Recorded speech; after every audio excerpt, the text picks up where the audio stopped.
कि oscillation of a ball in the neck of the air chamber.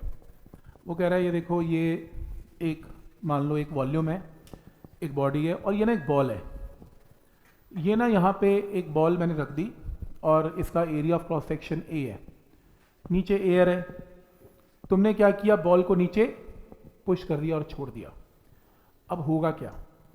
देखो, आप ये काम जबरदस्ती कर रहे हो। बॉल तो यहाँ रेस्ट पे आना चाहती है, पर तुम जबरदस्ती इसको वाई नीचे डिस्प्लेस कर रहे हो। उससे हुआ क्या, यहाँ की जो हवा है ना, वो आपने नीचे पुश कर दी, नीचे पुश कर दी।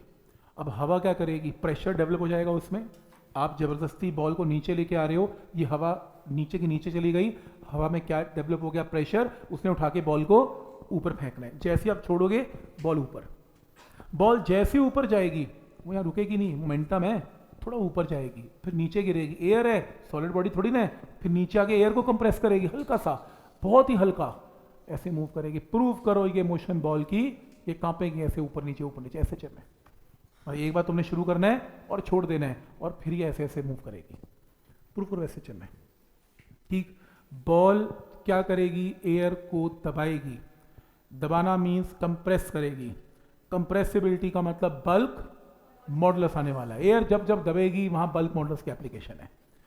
तो बल्क मॉडुलस से प्रेशर आएगा, प्रेशर से रिस्टोरिंग फोर्स आएगी। ये कॉन्सेप्ट है। तो इसके अंदर ये area of cross section A है और वाई डिस्टेंस है। तो लिख दिया इसमें, consider air chamber of volume we. ये रहा एक वॉल्यूम वी है, having an area of cross section A और बॉल एम है और बिल्कुल फिट कर रखी है। बॉल को प्रेस करके रिलीज कर दिया, अप एंड डाउन मूव करेगी। जब बॉल को नीचे पुश करेंगे तो कितनी हवा का वॉल्यूम नीचे चला गया, एरिया इंटू वाई। ये पूरा वॉल्यूम कितना है, एरिया इंटू वाई। ये नीचे चला गया। नीचे जाने का मतलब कि इसका वॉल्यूम आपने दबा दिया।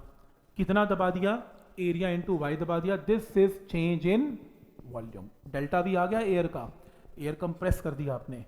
कितनी कंप्रेस की, एरिया इंटू वाई। क्योंकि पहले एयर इस पूरे पोर्शन में यहां तक एयर थी, अब एयर सिर्फ यहां तक है, तो इतना दब गई, कंप्रेस हो गई air, A into Y delta Y. और तो इसमें स्ट्रेन कितना प्रोड्यूस हुआ, डेल्टा वी बाई वी। तो डेल्टा वी कितने, area into Y upon V. ये स्ट्रेन जनरेट हो गया।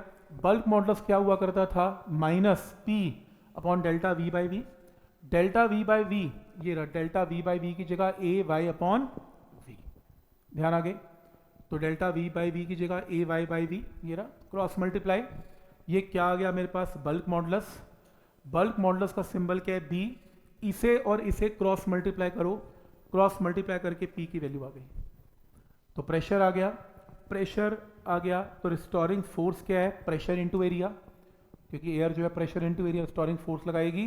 प्रेशर में ऑलरेडी नेगेटिव है बिकॉज रिस्टोरिंग है, कंप्रेस हुई थी गैस। तो प्रेशर की जगह पुट करोगे into area, negative sign restoring force का, ये आपके पास रिस्टोरिंग फोर्स आ गई। नहीं, दब गई ना वॉल्यूम, तो कम हुई। पहले एयर यहां तक थी, अब एयर यहां तक है, ये डिक्रीज है, डेल्टा वाई घट गया। तो इसमें प्रेशर को क्या किया, फोर्स से, एरिया से मल्टीप्लाई करके फोर्स आ गई। फोर्स क्या होता है, मास इनटू एक्सेलरेशन। मास नीचे आ गया, acceleration proportional to displacement of ball Y with negative sign. तो एसएचएम प्रूव हो गया। एसएचएम की इक्वेशन लिख दी, ओमेगा स्क्वायर को इससे कंपेयर करके ओमेगा आ गया, omega 2 pi by T, cross multiply करके टाइम पीरियड आ गया। यहां तक आपने प्रूव करना है। इसका फॉर्मूला याद करने की जरूरत नहीं है, मेरे को खुद नहीं याद, क्योंकि इतने साल में यूज ही नहीं हुआ ये। जब आएगा तो मैं बल्क मॉडुलस को याद करके, प्रेशर निकाल के, एरिया से मल्टीप्लाई करके, फोर्स मास इनटू एक्सेलरेशन से करके अपने आप सोल्व कर लूंगा। मेरे को और तरीका ही नहीं और कोई।